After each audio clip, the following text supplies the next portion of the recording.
Welcome to POSTCAST. We're laughing. There's all. Let's see. Let's see if we can get through this. All right. I don't think we're laughing because my friend Jackie Stinnett was just here and ran through 9 reasons why we lost, and then I circled the Nuggets record on this piece of paper right here. And she said, "You're not going to tell me it's because they're better than us, is it?" And I said, "Yeah, that's really what I'm going to tell you." I think there might be another reason we're laughing. Yes, it was. But we'll go with that as the reason we were laughing. Yeah. I mean, I picked up on it. okay, five-game win streak out the window. You needed to win this game. I really, I mean, we can zero in. There's reasons things went wrong. You're not, hey, your guards shoot a combined 4 of 21, 2 of 11 from 3. You're not going to win. But the real reason they didn't win tonight is because Denver's better there. Denver's really good. They're just flat out good. I mean, and the thing about them is they don't have an overpowering offense or from a half-court standpoint. What they have is speed, they have defense, and they have transition, and they do it very, very well. They put so much pressure on you from there. You're afraid to go to the offensive boards.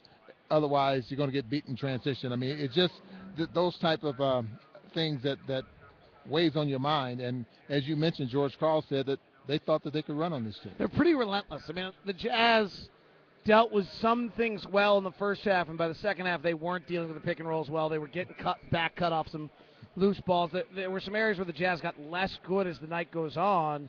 But kind of my viewpoint, you could probably tell me better, is if you're doing that well early and you don't do it well late, it's probably because they've worn you out with some of their other things they're doing. Yeah, you could be right about that, but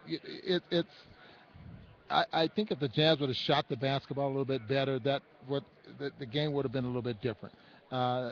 They continued, I'm talking about the Denver Nuggets, continued to pour it on. They continued to increase the lead, and then you start to take chances, and your energy level picks up, and the Jazz just was unable to put the fire out. I mean, you watch the basketball game and you realize that you're not as fast as they are, and how do you win it? It was at the end of the first quarter. I came out of the first quarter break and I said, "This is probably, if we've watched Denver Nugget basketball all year, exactly what they do to you. You don't feel like they really hit you with a whole lot. You're playing along with them. You're going up and down doing your thing, and next thing you know, you're down 5.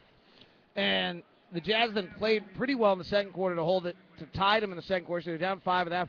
And then boom, right out of the chute to open up the third, they were down 14, and this team's pretty good. I mean, they are the 4th best offense, 11th best defensive team in the league. You're going to have a hard time coming back if you're down 14. Well, and they don't kill you with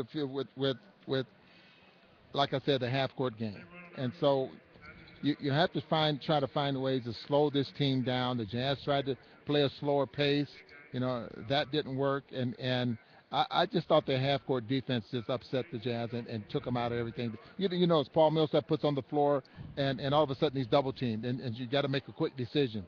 So it was the Jazz just wasn't ready, I don't think, and didn't respond very, very well. But now the pressure continues to mount here to make the playoffs. Not a lot of wiggle room left for the Jazz as they, some of those other losses now come back and get you. Your number's 2, right? Your feeling is they could lose 2 more starting tonight. So they got 1 more loss the rest of the way. That means they're going to have to win in Golden State or in Memphis and beat Oklahoma City at home and not slip against Minnesota somewhere. Absolutely. That would be my, I think 2, which means that they're going to have to tough it up. Well, they are going to have to tough it up tonight.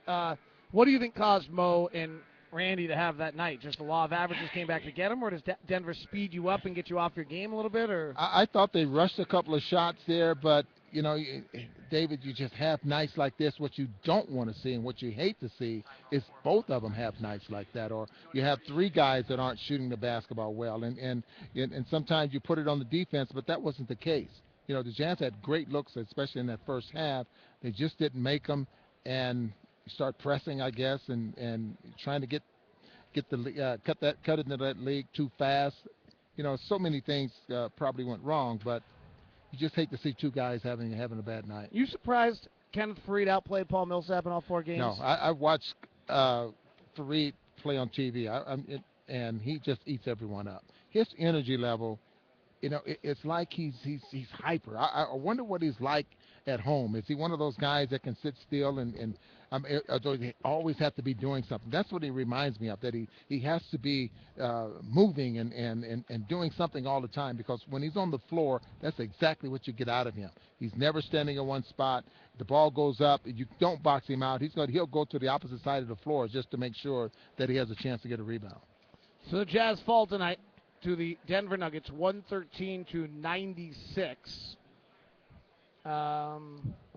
Yeah, that's about it. Yeah, that's enough. Jazz home on Friday against New Orleans. We're playing a little better. Anthony Davis has clicked in, and big one Sunday in Golden State. Back home Tuesday and Friday to wrap up the home schedule. So one of those three, come out and get your tickets. Have a good night and be safe.